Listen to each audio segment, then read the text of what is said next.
جناب رسول مقبول صلی اللہ علیہ وسلم پیش کر رہے تھے۔ جناب حسین طاہر صاحب علیہ نظیر ان کی آواز میں روزگار میں عطا فرمائے۔ محبوب کی محفل کو مقبول سجاتے ہیں، آتے ہیں وہی جن کو سرکار بلاتے ہیں۔ اے یہی آرزو کے قریب قرآن ہو جائے، ہر پرچم سے اونچا پرچم اسلام ہو جائے۔ آج آپ اس محفل میں موجود ہیں، اس کا دنیا میں تو اجر ملنا ہی ملنا ہے، آخرت میں کیا ملے گا، قبر میں کیا ملے گا۔ آئیے ایک واقعہ سماعت فرمائیے اور اپنے مقدروں پر ناز کیجیے اور اپنے سینوں کے اندر ٹھنڈ محسوس کیجیے کہ ہمیں آخرت میں کیا ملے گا۔ بہت ہی مفسر قرآن ہے علامہ جلال الدین سیوطی رحمۃ اللہ علیہ۔ کون جلال الدین سیوطی رحمۃ اللہ علیہ؟ جن کو جتنے جاگتے بے شمار مرتبہ حضور کی زیارت ہوئی، لوگوں کو خواب کے اندر حضور کی زیارت ہوتی ہے۔ یہ وہ ہستی ہے، یہ وہ شخصیت ہے جن کو جاگتے ہوئے حضور کی زیارت ہوئی۔ سبحان اللہ! ایک دو چار 10 20 مرتبہ نہیں، 70 سے زائد مرتبہ نظر آتا ہے کہ حضور کی انہیں جاگتے ہوئے زیارت کی۔ آپ فرماتے ہیں کہ میں ایک دن قبرستان گیا، میں نے قبرستان جب گیا وہاں پہ میں نے مراقبہ کیا۔ جب میں مراقبہ کر کے میں نے دیکھا کہ تمام جو مسلمانوں کی قبریں ہیں وہاں سے نور کے شعلے اٹھ رہے ہیں، نور کے شعلے اٹھ رہے ہیں، اور ایک قبر اس میں ایسی ہے کہ اس میں بہت زیادہ نور ہے۔ جب میں نے اس طرف دیکھا تو دیکھا نہیں جا رہا، اتنا زیادہ نور ہے کہ میری آنکھوں سے وہ سما نہیں رہا تھا۔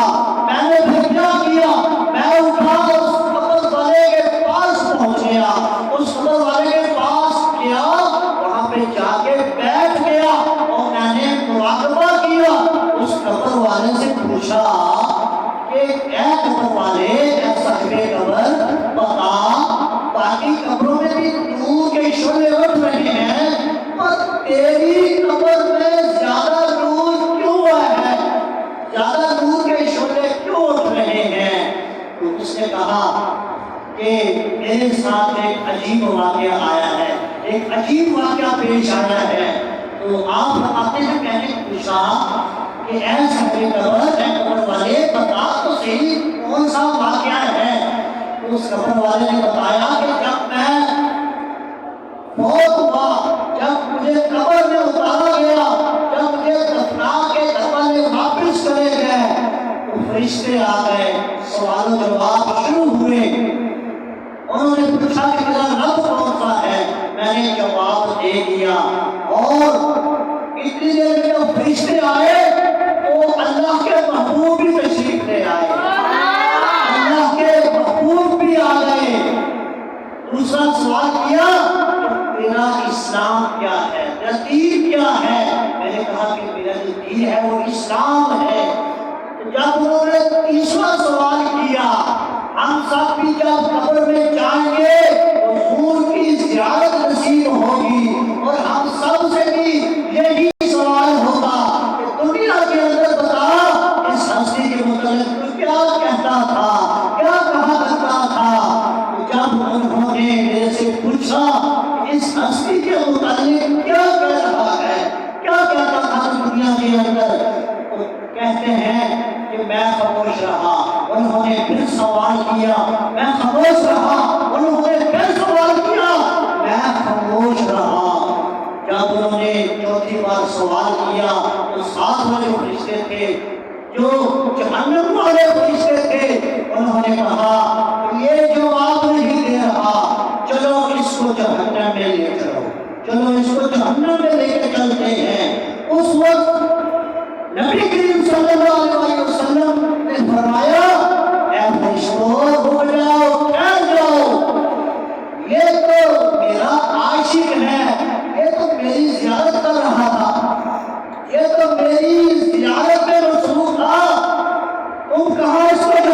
لے کے جا رہے ہو، یہ تو میرا دیوانہ ہے، یہ تو میرا عاشق ہے، یہ تو میری زیارت میں مصروف تھا، تم نے جو بھی سوال پوچھنا ہے حضور نے فرمایا مجھ سے پوچھو، سبحان اللہ، مجھ سے پوچھو۔ فرمایا کہ اس کے بعد جب وہ صاحب قبر سے جب امام جلال الدین سیوطی رحمۃ اللہ علیہ نے پوچھا کہ ٹھیک ہے سارا مسئلہ آپ نے بتایا، لیکن یہ تو بتا تو عمل کیا کرتا تھا، تمہیں یہ اتنا بڑا انعام کیسے مل گیا، اتنا بڑا تحفہ کیسے مل گیا؟ اس نے کہا کہ میں پورا سال حلال روزی کماتا تھا، پورا سال حلال رزق کماتا تھا، اور میں پیسے اکٹھے کرتا رہتا تھا، جو میرے گھر والوں کا خرچہ ہوتا ان کو میں دیتا، ان کو حلال روزی کھلاتا تھا، اپنے بچوں کو حلال روزی کھلاتا، اور جب حضور کا میلاد کا مہینہ آتا ہے اس مہینے میں سارا مہینہ حضور کا میلاد سجاتا تھا۔ دنیا میں محل کا بہت بڑی کام نہیں کیا، بس جب بھی حضور کا میلاد آتا، جب بھی ربیع الاول کا مہینہ آتا، میں حضور کا میلاد سجایا کرتا تھا۔ یہ میرے اجر ہیں جو میلاد سجاتے ہیں گھر میں، جو محافلے کرتے ہیں گھر میں، یہ اجر ملے گا۔ اب میں دعوت نعت رسول مقبول صلی اللہ علیہ وسلم کے لیے میں ملتمس ہوں ہمارے شفا میلاد کونسل کے صدر ناظم تعلیمات جناب علامہ قاری محمد زمان فریدی صاحب سے گزارش کرتا ہوں کہ اپنی خوبصورت آواز سے ہمارے قربان کو نور فرمائیں، ان کی آمد سے پہلے کے بعد نعرہ تکبیر